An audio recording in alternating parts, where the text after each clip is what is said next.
¿Qué tal? Muy buenas noches. Aquí comienza Sin Fronteras una vez más, como todos los martes, en la pantalla de TV Ciudad y como todos los martes, junto a Maite Sarasola. ¿Cómo andas, Alejandro Gabart? Bueno, muy bien y muy entusiasmado con el tema de hoy, que en alguna medida profundiza lo que venimos trabajando, ¿no? Sí, porque luego de lo que fue la última cumbre del Mercosur, que se desarrolló en Buenos Aires y en la que asumió la presidencia pro tempore Brasil, nos vamos a estar metiendo en lo que es el presente de este bloque, cuáles son los desafíos que presenta esta coyuntura actual y también qué capacidad tiene o no Uruguay de influir en él. Y además nos vamos a meter en otro aspecto que muchas veces está como invisible dentro de esta relación y tiene que ver con los gobiernos locales, cómo entienden estas políticas, cómo las aplican. Bueno, todo esto es lo que estaremos compartiendo hoy con ustedes.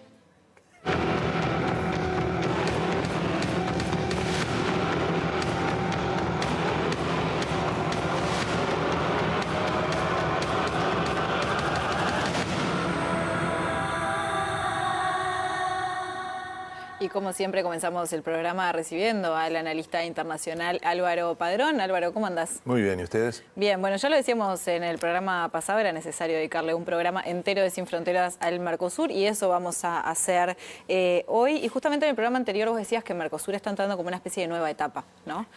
¿Cuáles son las características y por qué? Yo creo que sí, que es una nueva etapa que está en proceso, ¿no? Hay que ver no digo las características porque yo creo que varias ya están de alguna manera presentes, pero hay que ver la evolución final de eso que yo llamo una nueva etapa, que el Mercosur ha tenido muchas, ¿no? Entonces, y esta en particular creo que es importante porque es como posterior a ese momento en que muchos daban por muerto al Mercosur, ¿no? Y que decían, esto ya fue, entonces me parece que es como una etapa de resurrección. A veces pienso que el Mercosur es como un gran sobreviviente, ¿no? Ha pasado por distintos perfiles de gobierno, distintas etapas de ciclos políticos, distintas coyunturas internacionales. Se le ha anunciado la muerte yo no sé cuántas veces, pero me ha tocado vivir discusiones en donde se dice, bueno, esto en la próxima cumbre ya hay una ruptura, y sin embargo ahí está, hay una especie de resiliencia impresionante, ¿no? Una capacidad de resistir. Me decían las claves o de alguna manera cuáles son los elementos que permiten que uno diga, esta es una nueva etapa. Yo creo que esta es la primera, ¿no? Esa confirmación de que estamos frente a un proceso que no sé si lo pensaron así, quienes lo fundaron. Primero, ¿se acuerdan? Alfonsín Sarney, después quedó la imagen de la fundación del Mercosur con los 4 presidentes que vinieron luego y que ampliaron a Uruguay y Paraguay. Pero el origen es Alfonsín y Sarney. Menem, Collor, Lacalle y Rodríguez. Y Rodríguez, el general Rodríguez. El general Rodríguez. Que derrocó a Stroessner. Sí, ese cuarteto, claro, uno piensa en el Mercosur y dice, ¿estos 4 estarían convencidos de un proceso de integración? Por eso hay que mirar un poquito antes a Sarney y Alfonsín. Me dicen que Sarney va a venir a Uruguay en noviembre. Estamos hablando de alguien ya muy mayor, ¿no? Eso te iba a decir, muy mayor. Sí, presidente de Brasil. Un presidente además con esa perspectiva desarrollista, Alfonsín también, entonces era las salidas de la dictadura, había... Recordemos que Sarney llegó a la presidencia por la muerte de Tancredo Neves, ¿no? Que había sido electo. Exactamente. Entonces, lo que digo es, primer clave para que tengamos otra vez al Mercosur en esa sensación de vigencia, es esa capacidad de resistir. El segundo, no tengo duda, y creo que lo decía en el programa pasado, es el contexto internacional. Es decir, quizá no es tanto mérito nuestro, me refiero a la región, sino que se complicó mucho el mundo. Entonces, ese contexto que genera incertidumbre, que tiene presente una guerra comercial que, si se piensan, hacía décadas que no ocurría, y sobre todo está pasando algo también es importante para no innovar y romper, que es un crecimiento muy bajo de la economía a nivel mundial. Entonces, nadie se anima demasiado a hacer locuras en este periodo. Y la tercer clave yo creo que es los liderazgos.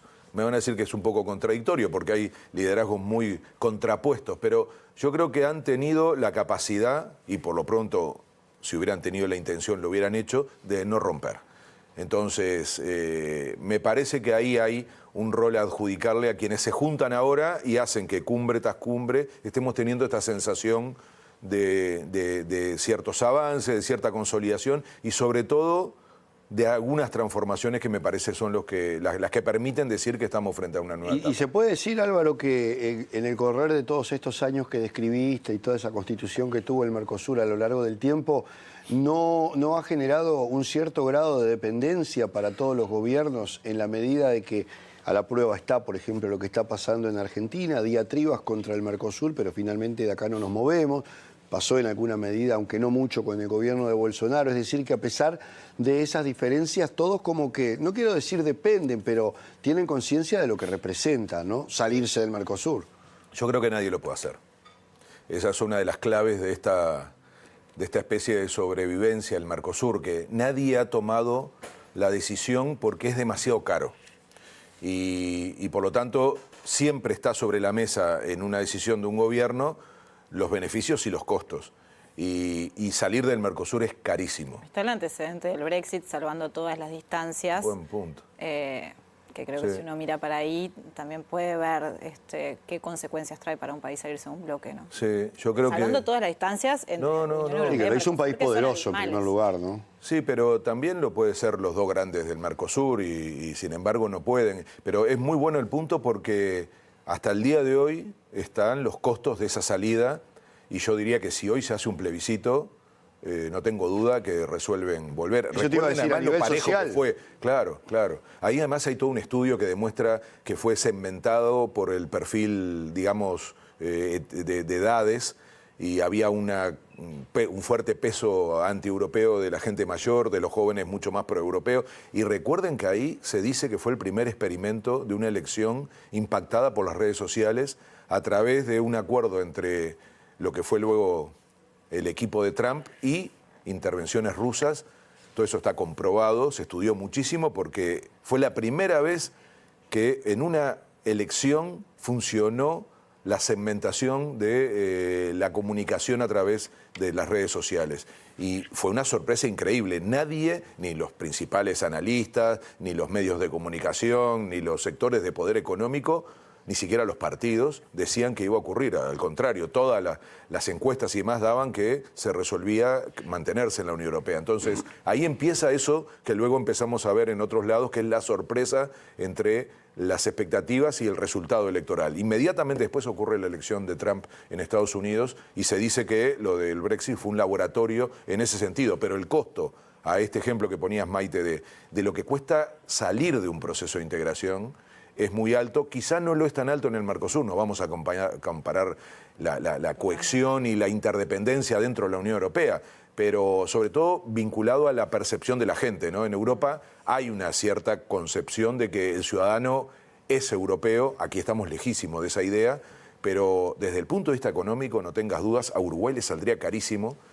Lamentablemente no hay muchos estudios sobre esto, lo que hay es información de sectores económicos cuando hacen la cuenta de lo que perderían por salir de las preferencias que te da el Mercosur. Pero si hubiera un estudio más profundo, algunos le llamaban a eso el costo de la no integración. Y yo creo que algo de eso valdría la pena. Pero a mí me parece que este asunto del contexto es muy importante, porque uno dice, la integración regional siempre, y el Mercosur siempre tuvo estas ventajas y desventajas, ¿por qué ahora es tan importante esta idea de que de acá no nos podemos ir? Y yo creo que es el susto.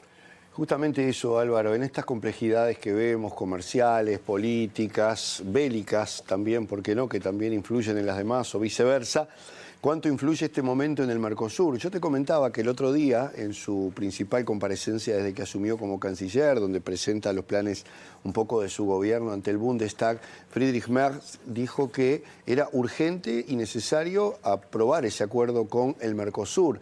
Y me pareció una señal poderosa porque es de la principal economía de la Unión Europea, que se contrapone a la posición de la otra principal economía, que es Francia, en un momento en que parece que todo apura a tomar algunas decisiones, por lo pronto en este semestre con Lula y bueno, con lo que pueda pasar de aquí en más. Sí, es muy buen punto ese porque es la demostración de esto que yo llamo el contexto.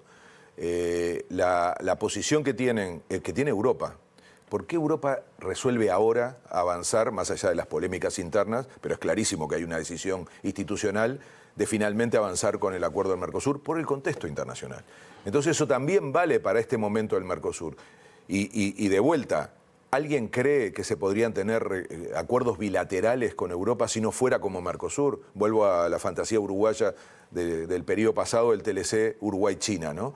Es evidente que funciona si es un bloque, porque ahí tenemos que entender que el contexto es básicamente el de un mundo que se está, algunos dicen desglobalizando, a mí no me gusta el término, porque yo creo que la interdependencia ya vino para quedarse, o sea, los aspectos, independientemente de los bloques y de las relaciones comerciales, estamos hablando del tema climático, del tema migraciones, del impacto de la guerra, del impacto de las transnacionales, todo eso, el propio carácter internacional del crimen organizado, todo eso vino para quedarse. Entonces, no es que se va a dejar de tener esa relación mundial, lo que va a haber es claramente, que es lo que está pasando, una necesidad de achicar los marcos de referencia y no la globalización genérica. Entonces, y eso no empezó ahora, no empezó con Trump y su guerra arancelaria, empezó fundamentalmente con la pandemia, cuando muchas regiones se dieron cuenta que no podían depender tanto de lo que se llaman las cadenas globales de producción. Había que mirar más cerca. Igual ahí el Mercosur demostró que tenía varios debes, ¿no? Total, ahí está la no integración más profunda que simplemente lo comercial. Y el tema de las vacunas. No solo el Mercosur, toda América Latina, claro, esa desgracia de ser el 6% de la población mundial y haber puesto el 30% de los muertos. O sea, eso fue un fracaso de la integración, ni de la integración, diría de comunicarse entre los gobiernos para decir compremos juntos, o si algún país puede producir vacuna, tratemos de hacerla en la región. Lo que digo es, no estamos en una desglobalización, estamos en un cuestionamiento a la estructura tal como se había armado y hay un proceso de concentración en bloques. Eso sí está pasando. ¿Y el Mercosur puede influir en ese caso, en ese nuevo orden? Exactamente, esa es la clave. Por eso insisto tanto en el contexto. En ese contexto vuelve a ser valorado la construcción de bloques. Lo que yo creo, pero esto es una opinión personal, es que el Mercosur no alcanza. Que necesitamos una escala superior para pesar en ese nuevo orden mundial que se está negociando.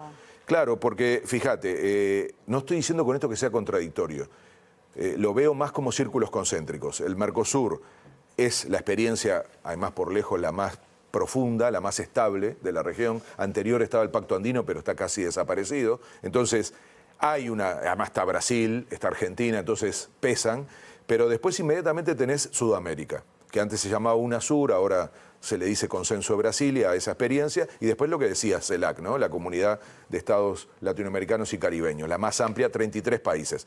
Entonces, eso para mí es la integración regional. El bloque funcionará a veces más chico, como Mercosur, de hecho así fue que se negoció el acuerdo con la Unión Europea, pero en noviembre tenemos la cumbre CELAC Unión Europea y seguramente van a aparecer los mismos temas. Entonces, yo creo que el contexto internacional pone de vuelta en relieve los bloques regionales y en nuestra región eso es el Mercosur, el Consenso de Brasilia y la CELAC, y por lo tanto lo que está pasando, y lo estamos viendo en cada reunión, es que vuelve a haber interés en la integración regional. Los países vuelven a intentar que ese marco de inestabilidad global se resuelva en parte con la estabilidad en el barrio. Y esto le está pasando a Europa, le está pasando al sudeste asiático, le está pasando a Estados Unidos solo con el extremo de que ellos dicen nos vamos a encerrar para adentro. Es el único caso, ¿eh?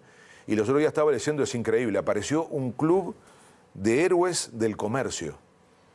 Son Europa, Japón, Canadá e India, que están diciendo tenemos que empezar a coordinar políticas, esto que está haciendo Trump no es un momento más, va a ser vieron que además negocian y otra vez tira para atrás, o sea, parecía que era solo con Brasil en estos días y ahora de vuelta con la Unión Europea. Sí, con Japón y Corea del Sur además que sorprendió, ¿no? Que Porque son aliados, pero sí. claro, ya no puede ni hablar de problemas políticos como está haciendo con Brasil o con Rusia por la guerra. Es decir, hay una agenda ya permanente de Estados Unidos, entonces aparecen aliados históricos, ¿se dan cuenta, no? Japón, Canadá, Europa, que dicen vamos a trabajar como bloques, le llaman los héroes del comercio, como sea, lo que nosotros tenemos que hacer es lo contrario a lo que hicimos siempre, que en vez de cada uno arreglarse por la cuenta, intentar consolidar una región que con sus diferencias separen el mundo de una manera más unida, que es la única garantía de poder tener un poco de influencia. Y en esto que decías de con sus diferencias, Álvaro, pensaba también cómo es que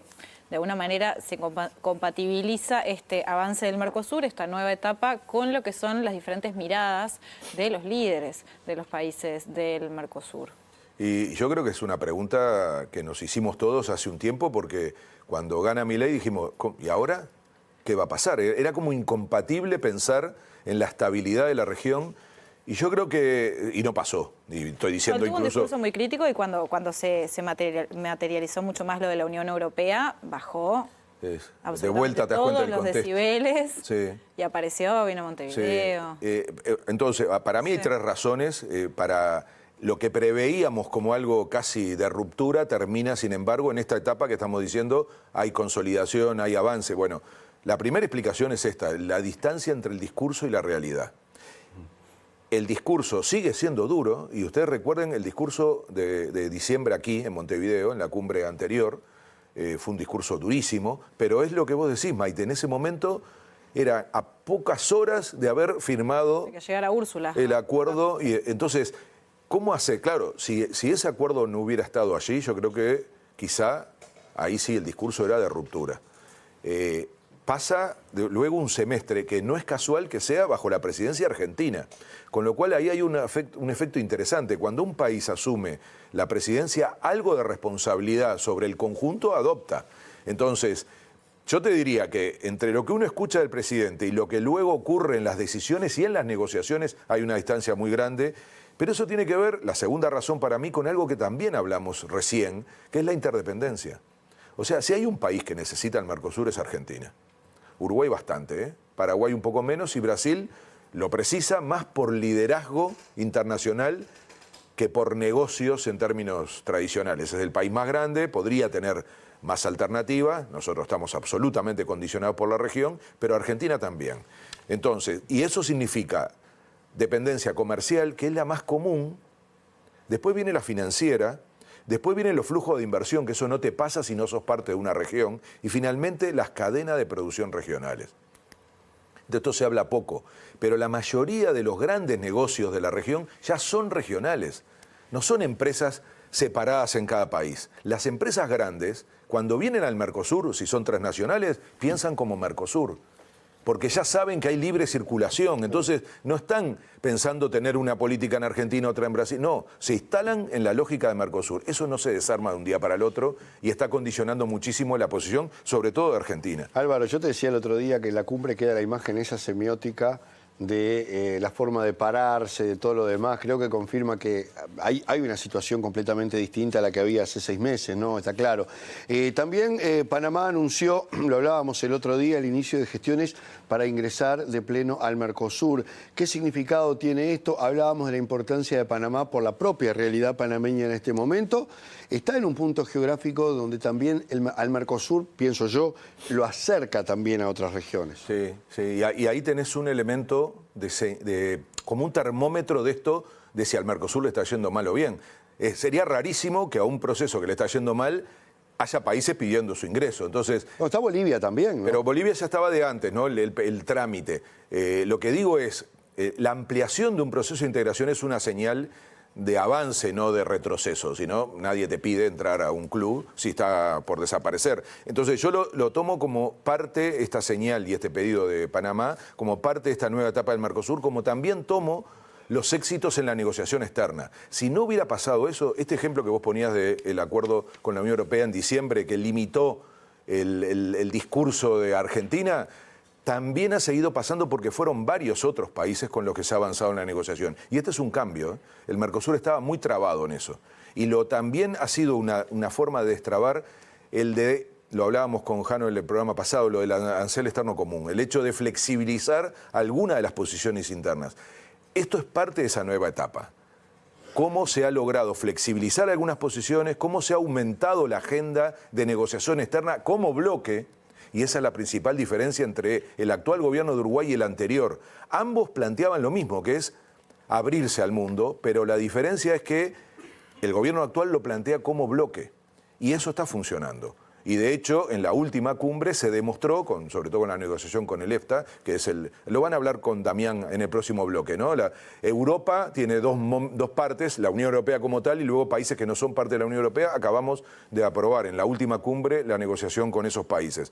Entonces, para mí ahí se está demostrando esa nueva etapa, con la política exterior del Mercosur mucho más fluida, con excepciones y flexibilización peligrosa, pero que al final evitan la ruptura, y con la ampliación, como decía Jano. ¿Se dan cuenta que desde el 2012, que fue el ingreso de Venezuela, nunca más se había discutido la ampliación? Y ahora ya está Bolivia, y yo creo que con esta iniciativa de Panamá, lo de Panamá, como vos decís, es clave, es el puente con América Central. Puede ser complicado para Uruguay, porque somos parecidos, competimos en servicios, está la idea de que es una plaza financiera muy importante. Sí, ¿no? es, bueno, los Panama Papers, ¿no? También una plaza financiera compleja.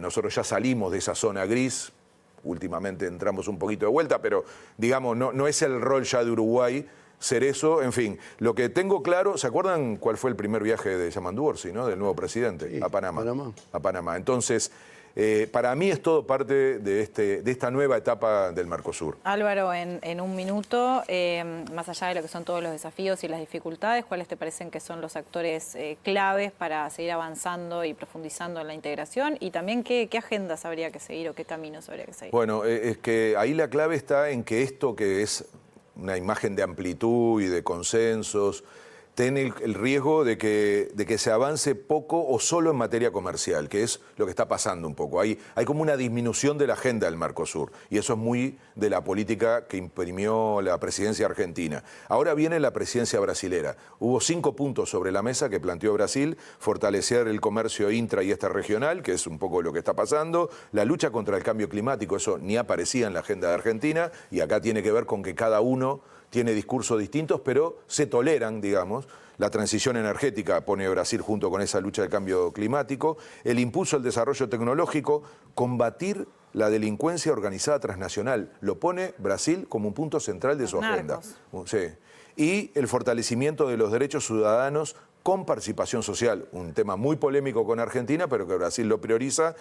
Y lo traigo a colación porque me preguntabas quiénes pueden ser los actores que empujen. Justamente, quizá lo que hay que hacer es abrir más los espacios de discusión del Mercosur, sociedad civil, sin duda, universidades, volver a recuperar, eso hubo en una época, una red del Mercosur de ciudades, y sobre todo, me parece clave, y lo vamos a tener hoy en el programa, los gobiernos locales, el papel de los gobiernos locales, porque una de las claves de la integración regional, que es diferente que un tratado de libre comercio, es la integración física. Es la infraestructura. Eso no pasa cuando haces un acuerdo con Japón, con la Unión Europea o con China, porque no tenés la materialidad del territorio.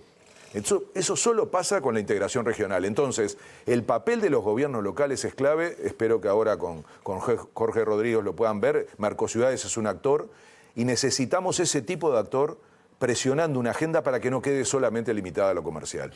Álvaro Padrón, muchas gracias como siempre. Quédense, ella sigue Sin Fronteras.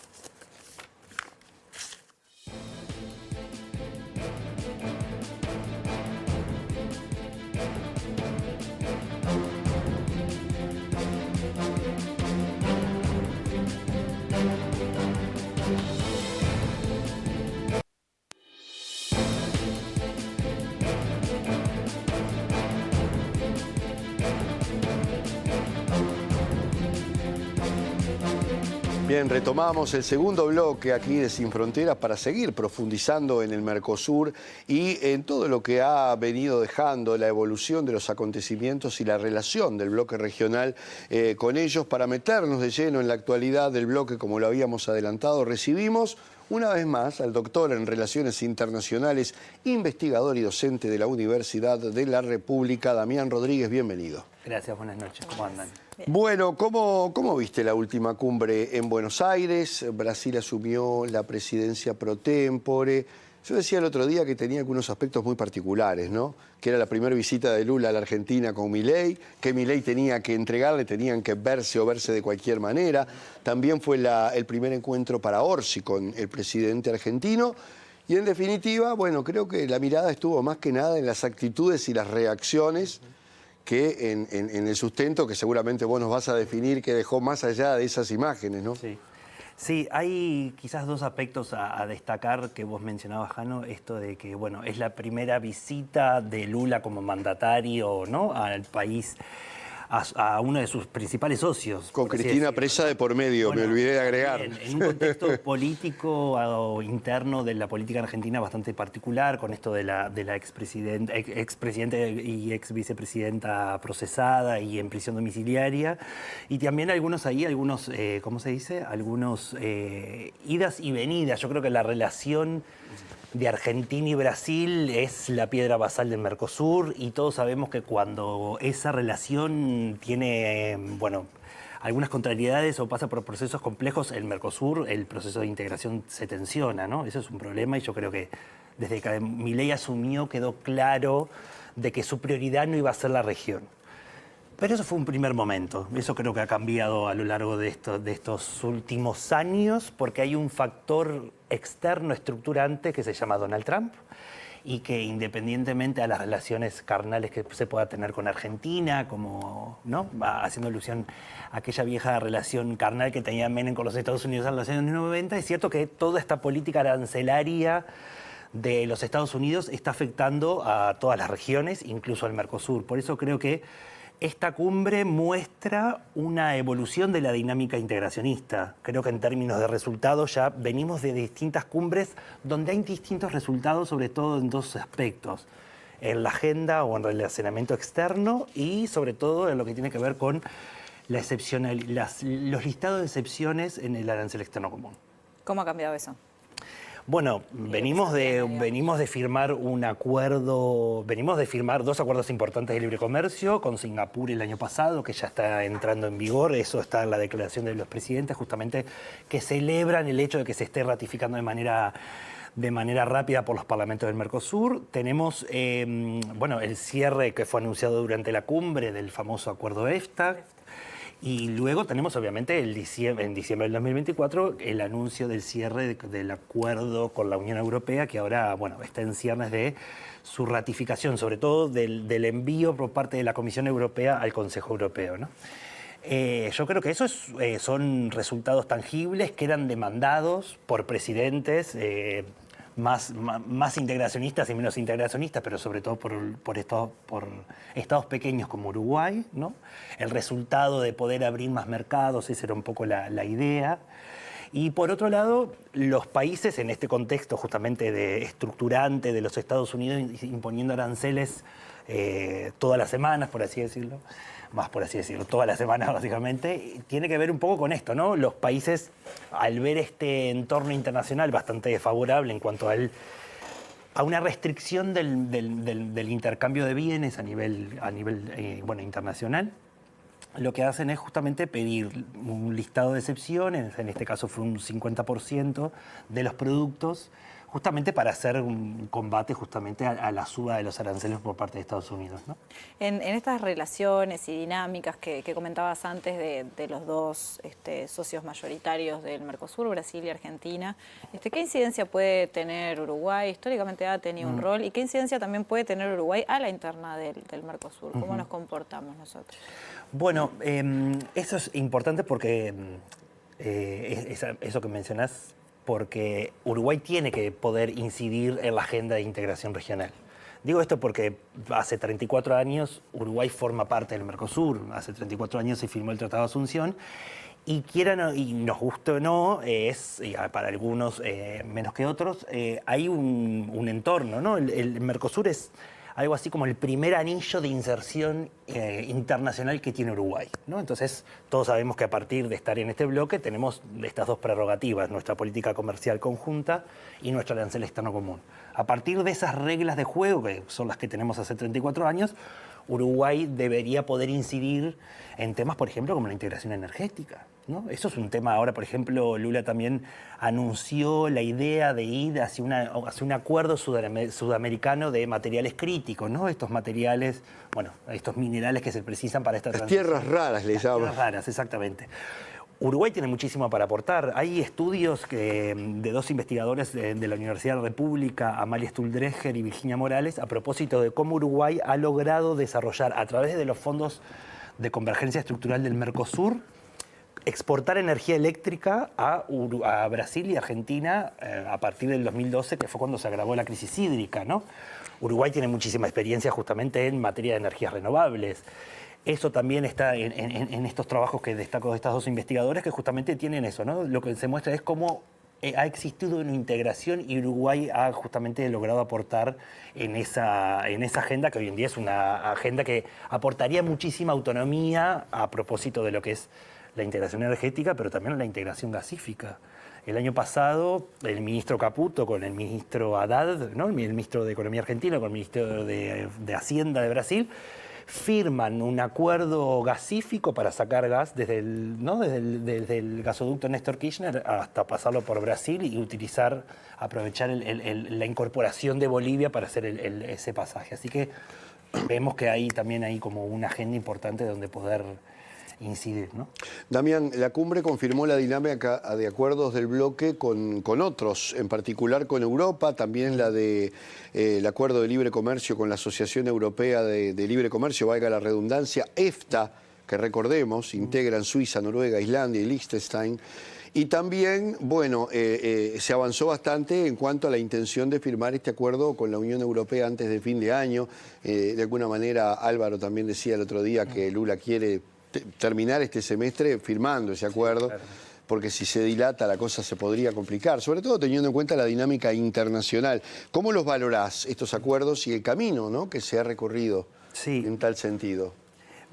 Bueno, ahí hay el acuerdo con la Unión Europea es el más complejo porque es un acuerdo entre grupos regionales, ¿no? Ya sabemos que de este lado somos 4, pero allá son 27. Y tienen que votarlo los parlamentos. Tienen que votarlo. El tema es que ahora, por lo que se sabe y hasta ahora lo que ha expresado la Comisión Europea es que en realidad ya está la revisión técnica y jurídica del acuerdo, ya está hecha la traducción a los 24 idiomas oficiales que por normativa hay que traducir, y en realidad la idea era mandar esto al Consejo Europeo, donde todos los 27 presidentes iban a empezar a revisar el acuerdo para firmarlo y después poder firmarlo con Mercosur. El tema es que todavía Francia sigue pidiendo una cláusula de salvaguardia sobre el sector agrícola, ¿no?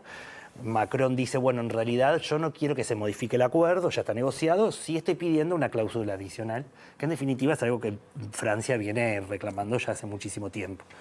El tema es que de un tiempo a esta parte hay una Italia también un poco ahí como un poco crítica con el acuerdo, bastante unida a Francia. Pero no en los mismos términos. No en los mismos términos, es verdad. La relación entre Meloni y Macron tampoco es la mejor, ¿no? No es la mejor, pero sí es cierto que a la hora de generar contrapeso justamente a Bruselas, los países ahí como acuerdan cosas, ¿no? Sobre todo, yo creo que ahí importa también mirar un poco la política interna de la Unión Europea y ver qué hace la presidenta de la Comisión Europea para poder sacar este acuerdo adelante, ¿no?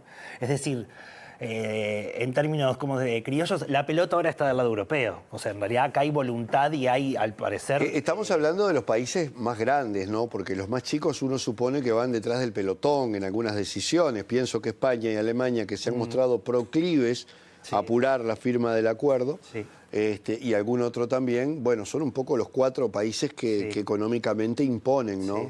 Francia es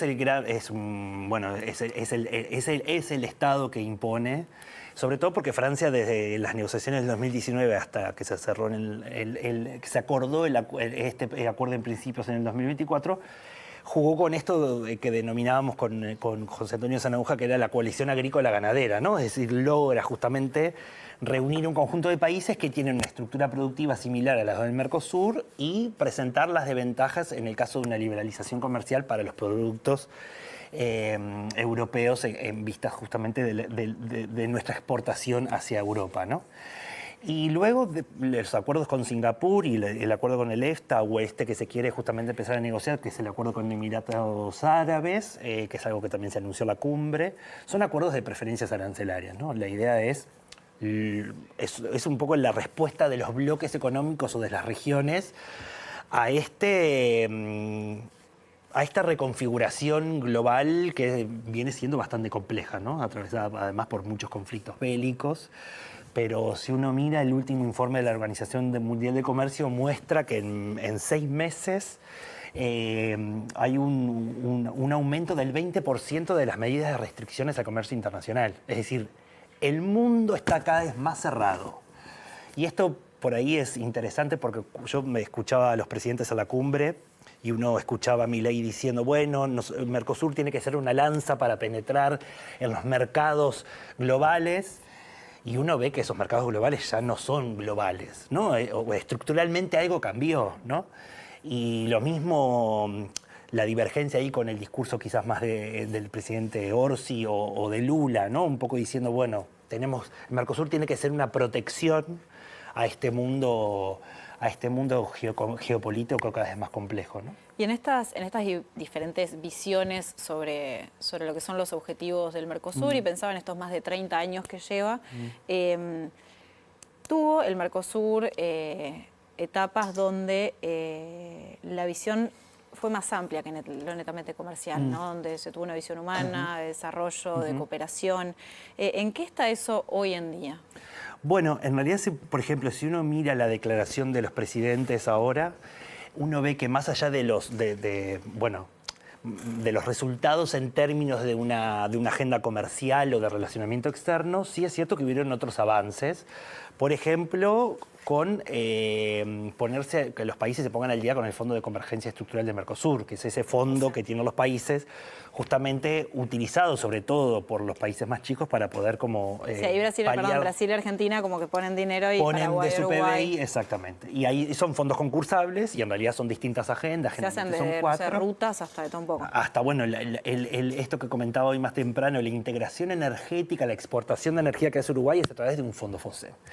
Pero eso es importante porque vemos que, como comentaba hoy más temprano, más allá de estos 2 puntos quizás más clásicos de las cumbres, sí es cierto que hay otros aspectos que generan integración y, por ejemplo, hoy hablábamos de una agenda de integración energética, gasífica, de un fondo de convergencia estructural, que es la agenda de cómo el Mercosur trata sus asimetrías estructurales, pero también, por ejemplo, hay un pedido explícito, y eso está en la declaración de los presidentes, de todo lo que tiene que ver con la integración fronteriza y la integración sanitaria, ¿no? Yo creo que eso es algo que se viene discutiendo luego de la pandemia. ¿Por qué mencionar esto? Porque acá es clave el rol justamente de las ciudades o los territorios en los procesos de integración. Esto me parece importante porque cuando uno discute la integración fronteriza, que siempre aparece en las declaraciones de presidentes, quienes tienen un papel relevante ahí para aportar al proceso de integración son los gobiernos departamentales, las localidades. En el próximo bloque nos vamos a meter de lleno. Te estaba haciendo el pie. Pero contame, justamente. No, lo que digo es que hay una institucionalidad que el Mercosur ha desarrollado, justamente, que es el Foro Consultivo de Ciudades y Regiones, que es donde justamente las ciudades y los estados o las provincias, según la división política administrativa que tenga el país, tienen ahí su voz, ¿no? Son ámbitos deliberativos, digamos, pero bueno, es cierto que son espacios donde se discuten políticas, sobre todo la política de frontera, y eso después justamente se eleva a los órganos decisores de Mercosur y se hace política o bienes públicos regionales, ¿no? Bien, Damián, cerramos por acá, estaremos atentos entonces y seguramente te convocaremos en la medida, y ojalá que así sea, todos estos acontecimientos evolucionen hacia finalmente conseguir ese acuerdo que va a redundar en beneficio del Mercosur. Gracias. Perfecto, gracias. Era Damián Rodríguez, investigador, doctor en Relaciones Internacionales y docente de la Universidad de la República. Hacemos una pausa y nos metemos en el último bloque por hoy aquí en Sin Fronteras.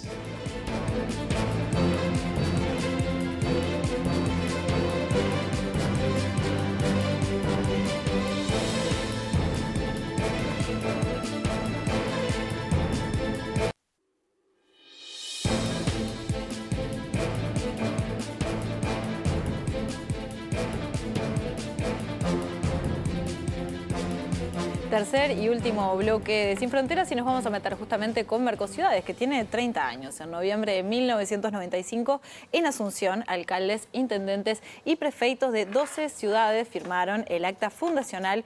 Esto después de un proceso de trabajo previo donde se manifestó la aspiración de profundizar el protagonismo de las ciudades en el proceso de integración. Para hablar sobre este tema es que recibimos a Jorge Rodríguez, quien es coordinador responsable de la Secretaría Técnica de Mercociudades. Jorge, bienvenido. Gracias por estar. Muchas gracias a ustedes por invitarnos. Un gusto, y más en estos 30 años de Mercociudades. Bueno, y hablamos un poquito en el bloque anterior con Damián sobre las importancias que tiene, la importancia que tiene la integración entre los gobiernos locales, ¿no? Que quizás es algo que muchas veces como que no mencionamos. ¿Por qué es importante? Bueno, creemos que la integración regional es importante. Los gobiernos locales, como bien decías, hace 30 años que trabajamos por construir para esa integración más profunda, donde aparece la sociedad, la cotidianeidad de esta integración regional, que aparece a veces muy poco cuando hablamos del Mercosur, hablamos de comercio, de otras cosas, ¿no? Y los gobiernos locales lo que traemos justamente es esto de lo cotidiano de la gente para resolver problemas. ¿Y cómo son esos vínculos? ¿Qué tipo de problemas se resuelven? ¿Cómo lo podemos así como bajar a tierra? Bueno, esto es una red de gobiernos locales que es de afiliación voluntaria, ¿sí? Los gobiernos locales participan porque quieren hacerlo. Como bien decías, tenemos 400 ciudades que hacen parte de la red después de 30 años y no ha parado de crecer. Es una red que ha crecido todos los años recibe ingresos nuevos. ¿Y qué traen los gobiernos locales a esta agenda de integración regional? Traen los problemas de la gente, movilidad, seguridad, todo lo que vivimos cotidiano es un problema que compartimos lamentablemente con las ciudades de la región e intentamos justamente la búsqueda de soluciones en forma conjunta, ¿sí? A veces hemos visto que hay ciudades que han avanzado más en un tema y que lo han resuelto. Hay un intendente que decía, en esto se vale copiar. Efectivamente, cómo traemos esas soluciones y las adaptamos a las distintas realidades locales para mejorar justamente la convivencia nuestra. Jorge, empezaron con 12 ciudades, hoy son 400, tal vez mañana sean más, quiere decir que algo está funcionando. Y tú hablabas de algo que se invisibiliza en toda esta discusión del Mercosur. Hace años que hablamos de aranceles, recuerdo la época de las autopartes, de los tratados de libre comercio. Y muchas veces escuché decir a la gente común, en cualquier lugar donde fui, a mí, ¿qué me ayuda el Mercosur o qué me sirve? Da la sensación, por lo que tú contás, que el funcionamiento de las Mercociudades no solamente tiene que ver con un hermanamiento de ciudades, sino el acercamiento de problemas concretos. ¿Por qué digo esto? Tú ponías ejemplos de vale copiar, ¿no? Y pongo el caso de Medellín, una ciudad que tenía una cantidad de problemas, en parte por la violencia que vivía en los 90, 80 y 90, con una situación muy compleja desde el punto de vista político y de convivencia, que sin embargo fue evolucionando. Yo no quiero decir que todas las recetas funcionen, porque cada país tiene su característica, pero evidentemente hay problemáticas que son iguales, similares, que merecerán una atención particular, pero también la experiencia de los otros para ver cómo solucionar. Saquemos la cuestión de la violencia, llevémoslo al tema del transporte. ¿Cómo solucionan las grandes ciudades del continente? La cuestión nosotros, que somos 4 gatos, tenemos problemas con un área metropolitana. ¿Qué dejamos para San Pablo, por ejemplo, Ciudad de México? Bueno, ciudades grandes, problemas grandes. Tú referías a San Pablo. Sí, San Pablo tiene problemas de movilidad. En este momento está cambiando su flota de ómnibus, la está pasando a movilidad eléctrica, que también es uno de los problemas que vivimos en la ciudad, y la movilidad tiene mucho que ver con esto de la contaminación, con esto del cambio climático. Y tú verás que en Montevideo se ha avanzado también en esto de incorporar la movilidad eléctrica. Pero hay muchos ejemplos en el cual nosotros podemos como ver adaptaciones de una ciudad a otra que mejora justamente los distintos problemas. Si hablas de movilidad, obviamente que a las distintas escalas, ¿sí?, hay adaptaciones a hacer. Una cosa es la ciudad de San Pablo, donde tenemos 25 millones de personas moviéndose el día a día, y otra cosa es Montevideo. Pero los problemas son similares, ¿sí?, y las soluciones pueden ser similares. Acá se está discutiendo ahora una movilidad metropolitana. En definitiva, estamos hablando de que son territorios contiguos. Eso mismo pasó en San Pablo, porque también tienen esa migración que entra en este momento. Igual no parecería que San Pablo es el ejemplo a mirar desde el punto de vista de la movilidad. Lo que digo es el problema que lo tenemos todos. Cuando tú hablas de Medellín, Medellín es una ciudad que se destacó al principio por mejorar el tema de seguridad, ¿no? El tema de esa vivencia en la ciudad que uno no sentía seguridad al caminar por Medellín. Eso cambió, pero cambió en un plazo, en un tiempo, ¿no? En un espacio temporal. Entonces, tampoco uno puede esperar que las soluciones lleguen mañana.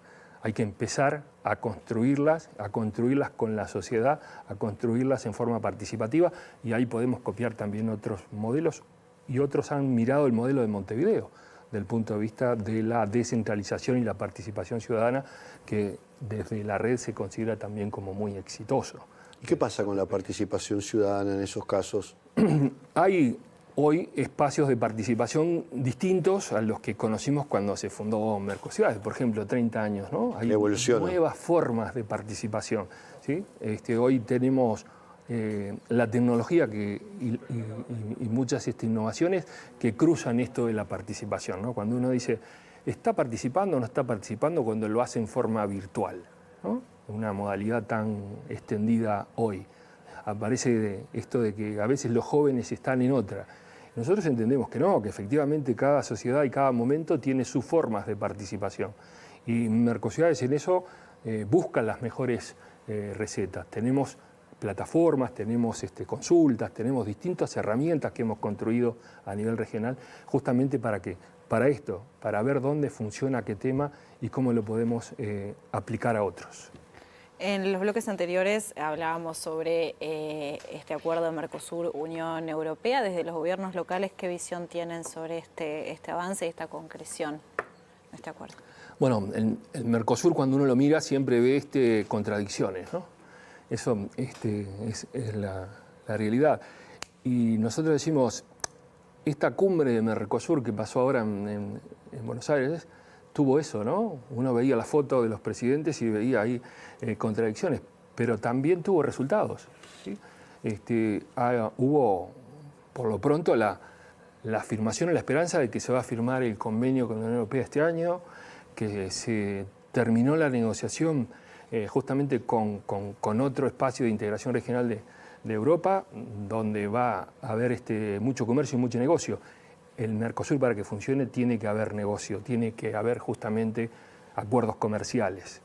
Pero está la otra pata que decías, desde los gobiernos locales vemos con mucha, yo diría, esperanza esto de que funcione lo comercial, porque efectivamente es un proceso de integración.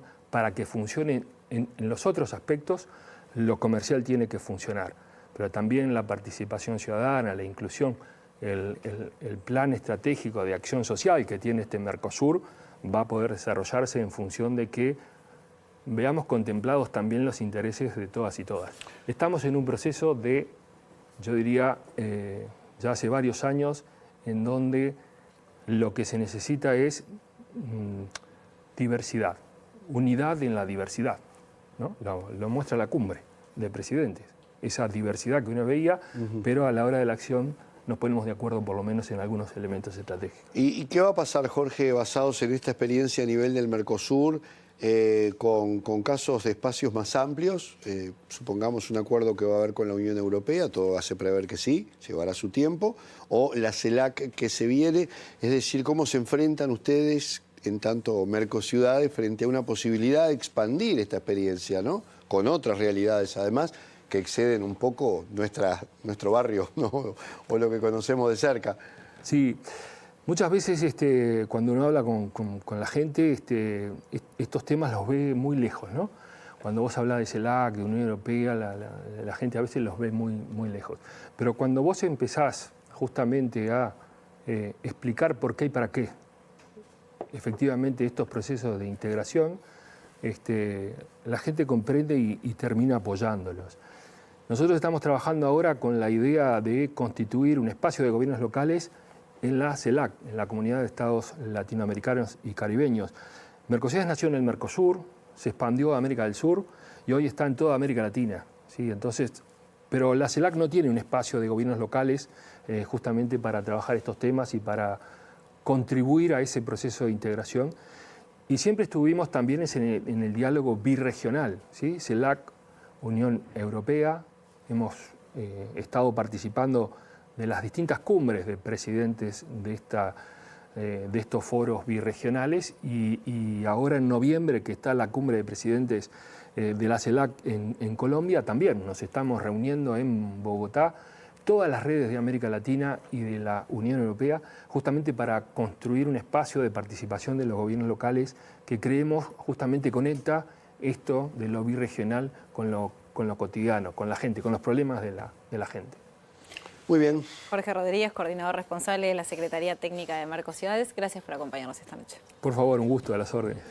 ¿Nos vamos? Nos vamos, a ustedes gracias por estar como siempre aquí en Sin Fronteras. Nos volvemos a encontrar el próximo martes por la pantalla de TV Ciudad. Chau, que descansen.